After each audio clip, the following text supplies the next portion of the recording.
So here we're going to talk about Newton's method. So Newton's method, this is a numerical method approximation of roots.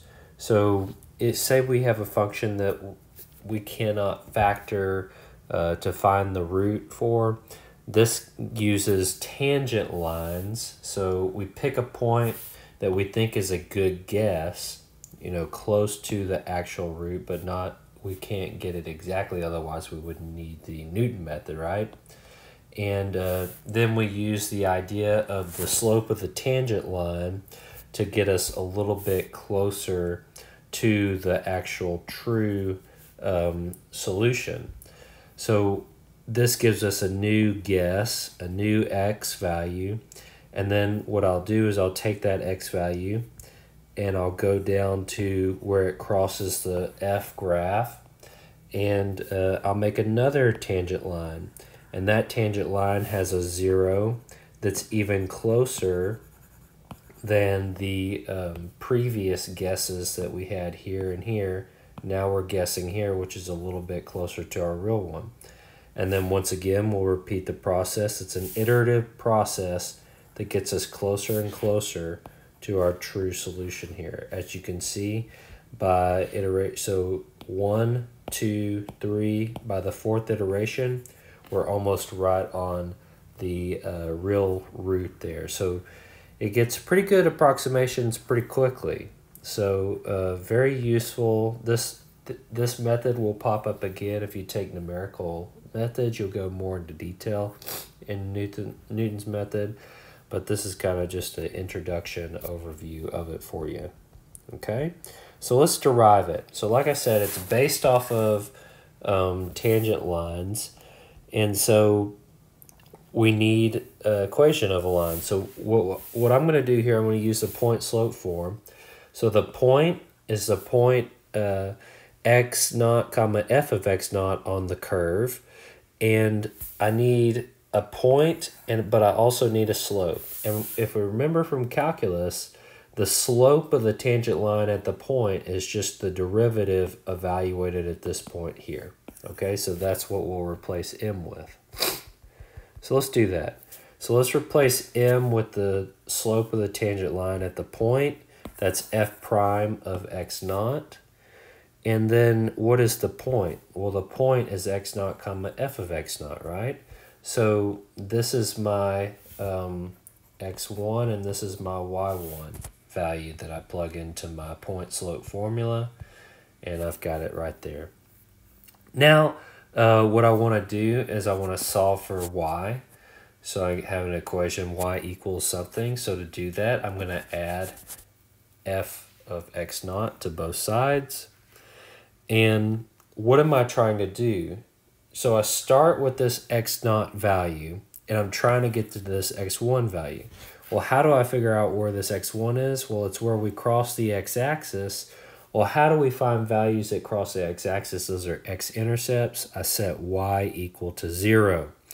Okay, so I'm literally going to take my equation here, and I'm going to plug in this point right here, which is x1 comma 0 for my x and y values. So everywhere I see a y, I'm going to put 0. Everywhere I see an x, I'm going to put x1. Okay? So that's what I'm doing here. So that's how I get this equation right here. Now, what do I want? I want to solve for x1, right? I'm looking for x1. So what I like to do, especially when I have lots of variables, I like to just highlight what I'm looking for. So I'm trying to get this by itself. First thing I'm going to do is I'm going to distribute the derivative through. And so I have f prime of x naught times x1, and then f prime of x naught times negative x naught.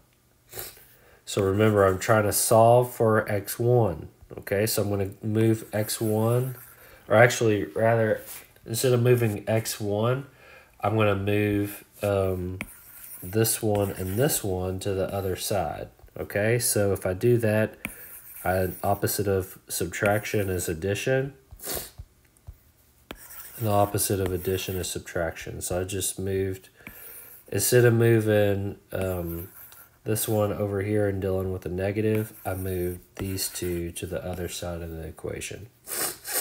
Okay, so now to solve for x1, I need to divide through by the derivative. And so whenever I divide everything through here, what happens, f prime of x naught cancels here, and I have f prime of x naught here. So those cancel, so I just have x naught minus f of x naught divided by f prime of x naught. And that's my formula right there.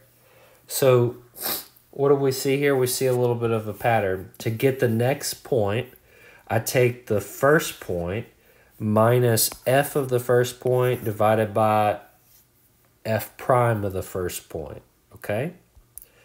So that's a little formula that's going to help you out here. And so to get the next point, what do? I just repeat the process to get x2. Well, how does x2 work? Well, here to get x1, I took the one before it and then evaluated it here. So to get x2, what's right before x2? Well, that happens to be x1, right? So I'm going to plug in x1 everywhere here, okay? So you can see how the formula goes. All right, so here's Newton's method, key ideas all together. So I'm going to let f, hold up a second.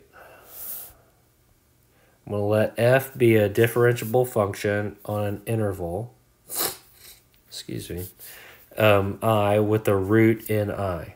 Okay, so we're on some interval, it's differentiable on this interval, and then there's some root on that interval.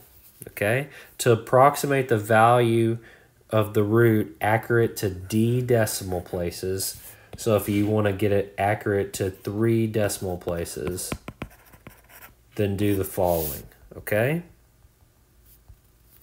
Number 1, choose a value,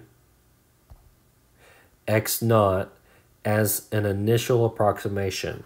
So the first step we have to do is we have to pick an x naught that's an initial approximation. Now, typically what's going to happen, guys, I'm going to tell you the function, and I'm going to tell you your starting point. Okay, that way you don't have to pick that, so it's given to you. But if you were doing this in practice, and you didn't have anybody leaning over your shoulder telling you what to do, you'd have to pick your first value. And sometimes you got to be careful which value you pick, because if you pick a bad starting point, you may not even get close. Like if I picked an x naught over here, well, what might happen? That slope of that derivative, look at that. That's actually kind of bad, because now what's happening? Well, it's not getting us anywhere close to that. If anything, it's sending us way over to the left. Okay, so in order for Newton's method to not fail, we need to pick a x naught, a starting point that's kind of close to the actual solution. So this thing can break apart, but you know, it depends on what starting value you have. So I choose x naught as an initial approximation to the root. And then what do I do with that? I create successive approximations iteratively, meaning I get this x naught, I run through here, I get that x1, and then I take that x1 and I run through to get x2, and then I take that x2 and I run through to get x3. Okay, so I just keep doing the Newton method iteratively, and here's the formula in general. So remember, to get the new value, I take the old one and then minus the function evaluated at the old one divided by the derivative evaluated at the old one. So in general, to get the n plus 1 term, I take the nth term, the one right before n plus 1, and then I take the quotient of f of the nth term divided by f prime of the nth term. Okay? Now I stop the iterations when successive approximations do not differ in the first d decimal places. So say, for example, like I'm trying to get to 3 decimal places. And so like I run my first one, I get like, I don't know, 0.5, right? The next time I run through it, I get like 0.5 6, 2, 3, 4, 5. And then the next time I run it, I get 0.62735. And then the next time I run it, I get 0.62437, whatever.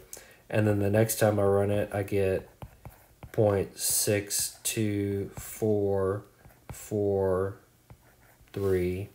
Okay?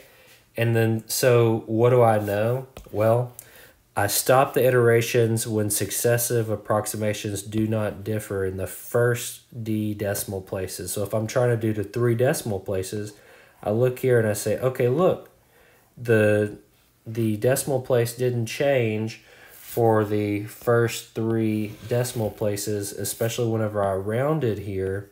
I still rounded to the same number, 5 or more, raise the score, 4 or less, let it rest, right? So even with rounding, the first 3 decimal places stayed the same. So that's what it's talking about.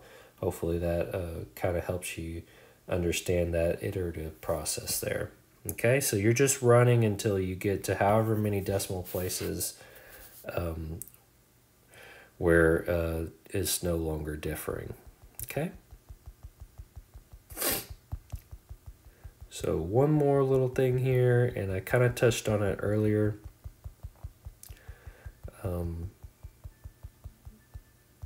So one thing that I want you to note is that Newton's method doesn't always work. Okay, so thinking back to this example here, if you don't pick an x0 starting value that's good, then you might end up sending yourself further away from the root than you were closer to it, that first step, okay? So you may not converge to the root fast enough or at all, okay? So just something to think about.